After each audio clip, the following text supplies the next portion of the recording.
Bem-vindos de volta às nossas aulas da disciplina de Química Ambiental. E na aula de hoje nós falaremos do solo. Então nós vamos discutir um pouco o que é o solo, fazendo uma breve introdução. Falaremos da formação do solo, de como ele é classificado, como se usa e se ocupa o solo. Falaremos também de resíduos sólidos e da dinâmica de poluentes, como é que esses poluentes se distribuem e acabam contaminando o solo. Ok? Então, primeiro, a gente tem que pensar que o solo, na verdade, é um ecossistema, ele é um espaço físico onde vários organismos vivos se desenvolvem ali, e ele é bastante complexo, porque ele é constituído tanto de uma matriz inorgânica, que é física, que é silicato, óxidos, carbonatos, sulfatos, fosfatos, uma série de substâncias químicas inorgânicas que dão essa matriz física, que depois é ocupada por organismos vivos, que podem ser micro-organismos, podem ser macro-organismos, como nós mesmos, que somos organismos grandes que vivemos sobre o solo, e o que a gente chama de mesofauna, que que são organismos de um tamanho intermediário, que às vezes, assim, olhando rapidamente, nós não vemos, mas quando nós nos debruçamos sobre o solo e olhamos cuidadosamente, nós encontramos ali, como formigas, larvas de inseto, moluscos, enfim,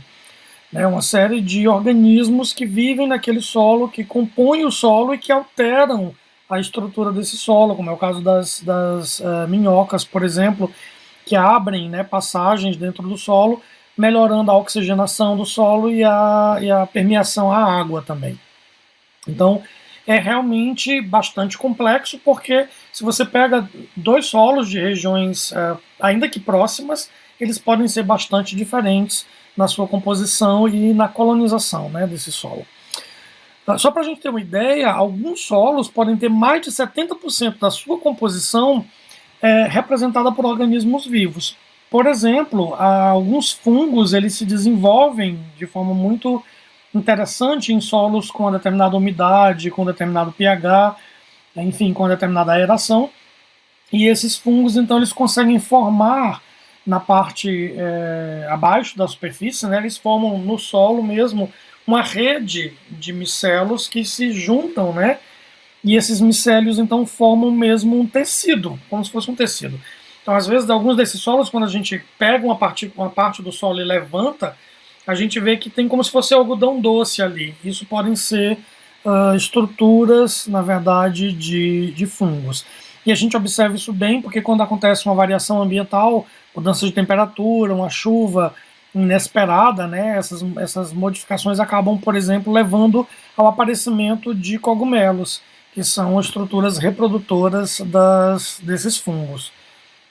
Então, em alguns solos desse tipo, a maior parte do solo, na verdade, são organismos vivos, e não apenas a estrutura física, como a gente às vezes é levado a pensar.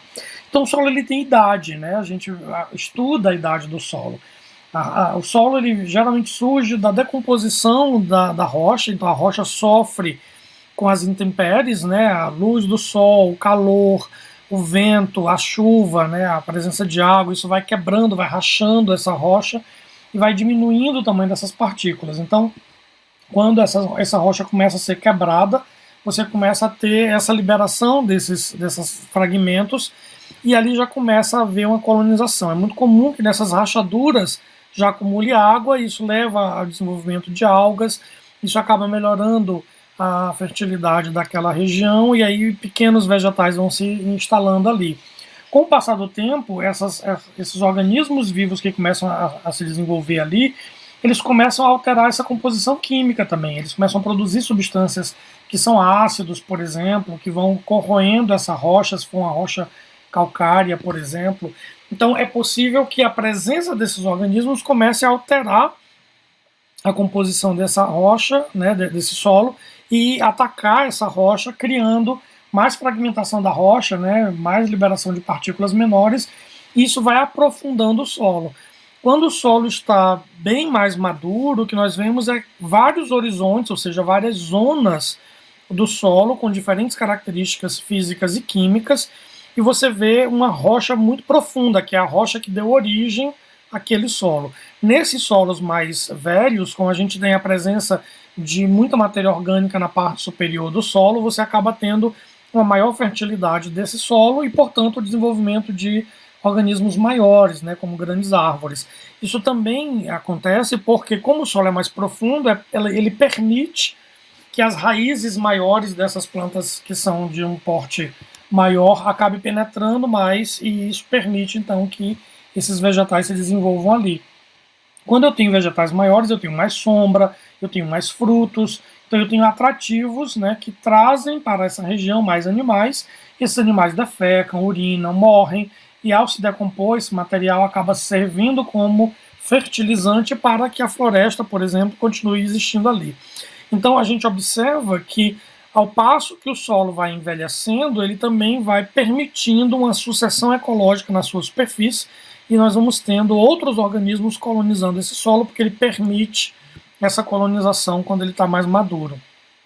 Bom, então, como eu mostrei para vocês, a gente tem diferentes regiões nesse solo, que a gente chama de horizontes. Então, o primeiro horizonte, que a gente chama de horizonte O, ou horizonte zero, ele na verdade é formado por um conjunto de material em decomposição. Ele não é exatamente solo ainda, né? Esse material ainda está se juntando, se modificando, amadurecendo, e sofre muita influência dos acontecimentos que estão exteriores ao próprio solo. Então, geralmente, quando a gente vai estudar o solo, a gente descarta essa capa, né? No caso da floresta, a gente chama de serrapilheira, né? Uma deposição e decomposição de uma série de resíduos de organismos vivos que se desenvolvem ali. O horizonte seguinte, né, após essa primeira camada, é chamado de horizonte A, e aí, claro, aqui tem uma profundidade aproximada de 10 polegadas, mas isso varia muito com a idade do solo, com o tipo de solo, enfim. Então, esse horizonte ele já tem parte da matriz inorgânica do solo, mas ele tem aquele material lá do horizonte O que começou a se decompor e que começou a ser incorporado nesse solo. O horizonte B já é um horizonte que tem menos matéria orgânica, vai ter menos aeração e, dependendo, né, da região, também uma menor quantidade de água. Esse horizonte A vai ser muito mais aerado e com muito mais umidade do que o horizonte B.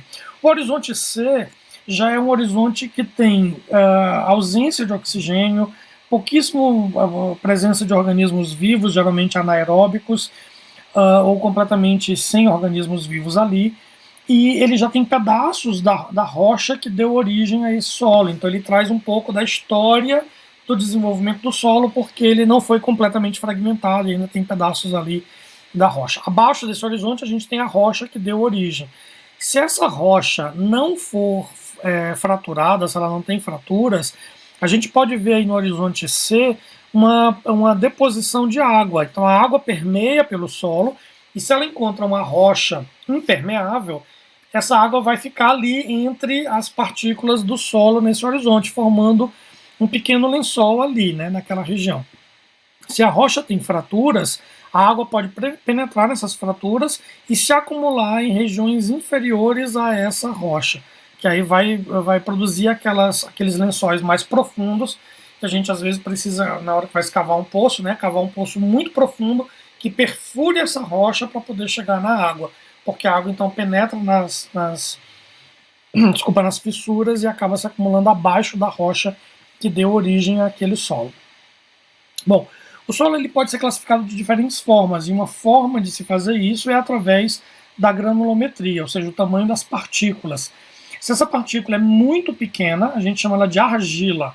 Uma partícula muito grande é chamada de areia, e partículas intermediárias são chamadas de silt. Mas também não é tão simples assim, a vida seria fácil se a gente chegasse a um lugar e tivesse só areia, em outro lugar só argila, em outro lugar só silt, né? Infelizmente não é assim. Esse solo aparece misturado, então a gente estuda o solo também separando isso. Isso pode ser feito por peneiras, e aí você vê se a maior parte das partículas é areia, ou se essa maior parte de partículas é argila, ou se é silt. Se eu tenho mais areia, então o solo é arenoso. Se eu tenho mais argila, argiloso.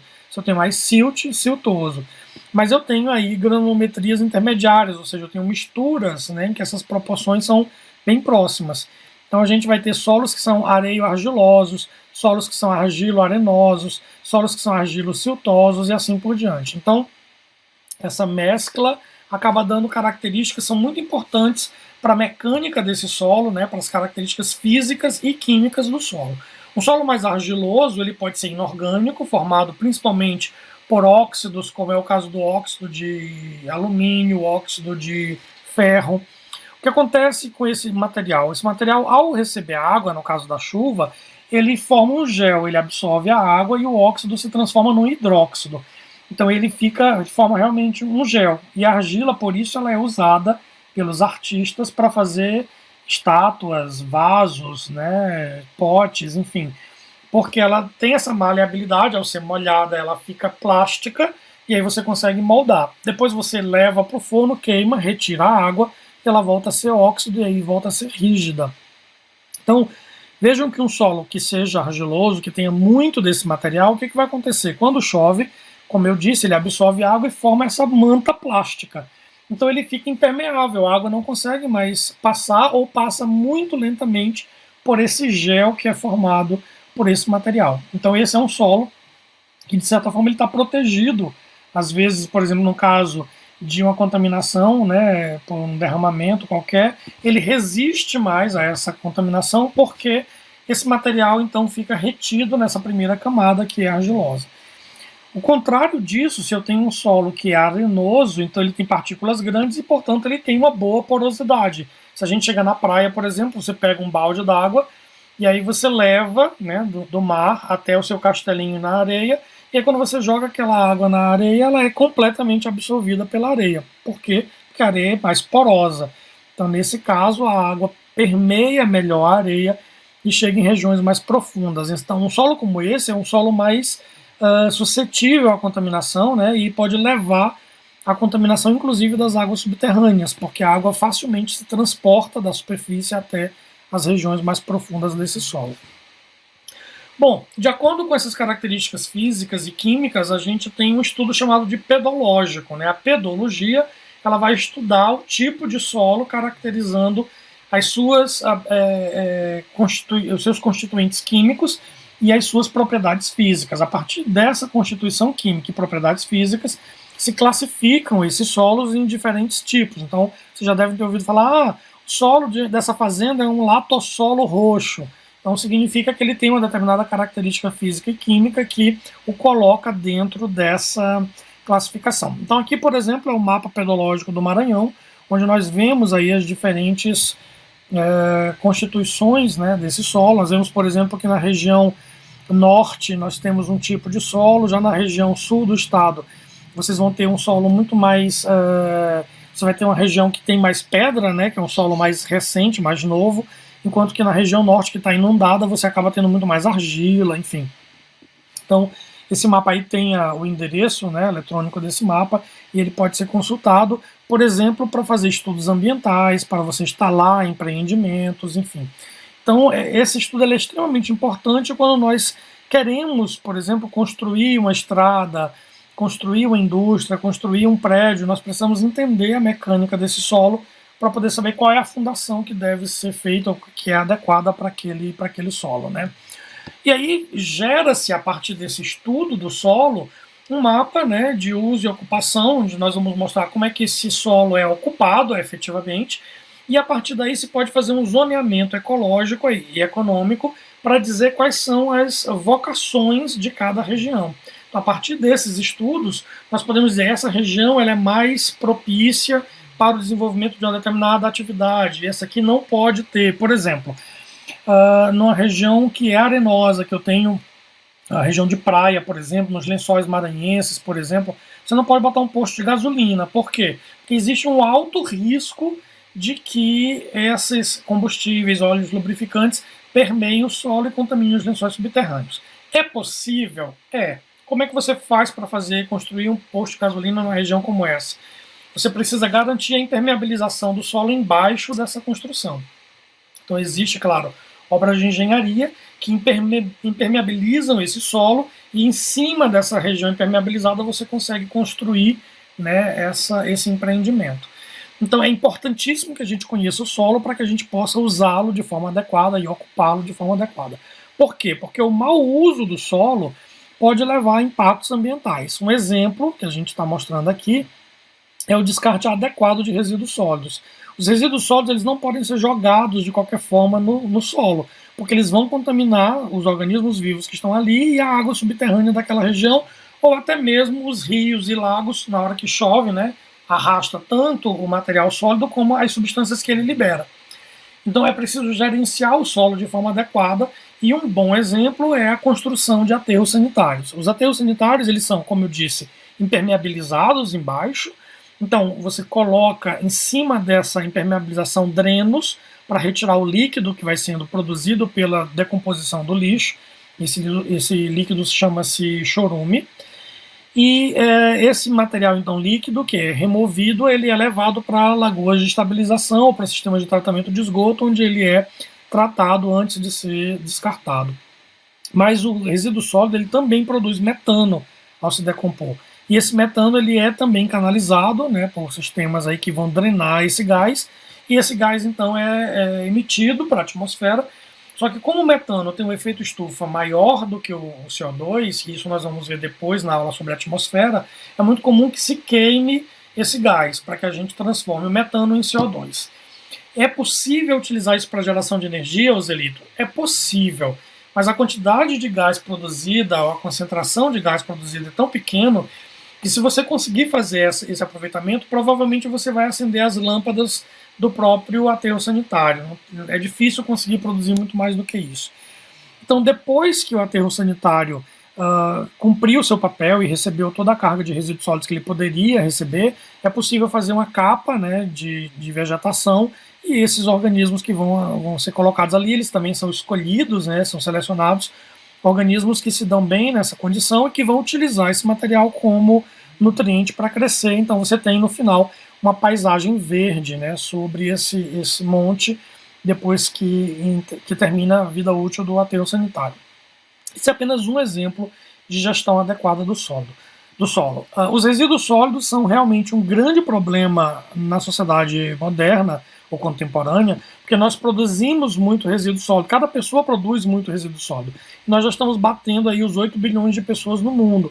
Então essa foto foi uma foto que eu escolhi para colocar aqui para realmente chamar a atenção de vocês que a gente vive hoje num mar de resíduos sólidos, que as crianças crescem com isso, brincam com isso, convivem com isso como se fosse normal, mas na verdade isso afeta a saúde das pessoas e do ambiente.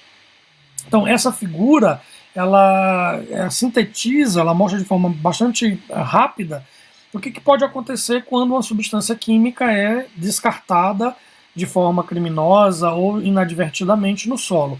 Então ela pode sofrer decomposição por ação da luz solar, por exemplo, nas camadas superiores, ela pode volatilizar e passar para a atmosfera, mas ela também pode ser arrastada pela água da chuva e cair nos rios ou nos lagos, e ela pode percolar, como a gente já falou, né, indo para as regiões mais profundas do solo. Durante esse movimento, ela pode sofrer um processo de adsorção e ficar presa na partícula do solo até que a próxima chuva possa soltá-la dali.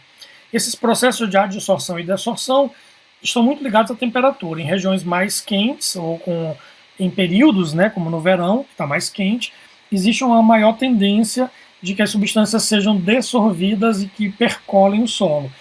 Quando é mais frio ou quando não tem tanto calor naquela região, você tem uma tendência de que essa substância fique dessorvida. Mas esse equilíbrio de adsorção e desorção depende de cada substância. Cada substância tem uma tendência maior ou menor de se absorver a partícula do solo. Também durante esse movimento, né, descendente no solo, essa substância ela pode sofrer uma biodegradação, ela pode sofrer alterações na sua composição por ação dos organismos que vivem ali, que podem utilizar aquilo como nutrientes ou como fonte de energia. Também é possível, principalmente nos horizontes mais baixos, como a gente falou do horizonte D, que tem pouco oxigênio ou nenhum oxigênio, a gente pode ter uma decomposição química. Que se essa molécula contém oxigênio, ela pode sofrer reações químicas que retiram esse oxigênio para processos de oxirredução que acontecem ali. Bom, e percolando, ela vai chegar até contaminar as águas subterrâneas. Essa água subterrânea pode servir de olho d'água para iniciar como fonte de um rio, de um riacho, de um córrego, de um lago, de uma lagoa, enfim, e isso pode acabar chegando na água. E aquilo que foi volatilizado, que está na atmosfera, também pode chover, né, ou se depositar e contaminar o solo novamente, às vezes numa região muito longe de onde ele foi produzido. Então vejam que uma vez que você joga um resíduo no chão, ele não fica ali, ele tem toda uma dinâmica onde ele vai percorrer caminhos que podem levar à contaminação da água, dos alimentos, e você acabar se contaminando quando você bebe água ou quando você come. Então, sigam os estudos, vejam o material que nós disponibilizamos, leiam a apostila e qualquer dúvida, vamos conversando no ambiente virtual de aprendizagem para esclarecer essas dúvidas. O que é importante que vocês percebam na aula de hoje é que o solo não é apenas o lugar onde a gente pisa, mas uma série de organismos vivos se desenvolvem ali e dependem do solo, como nós também, né? Nós precisamos do solo para nos alimentar e ao contaminar o solo, nós contaminamos os alimentos. Bons estudos!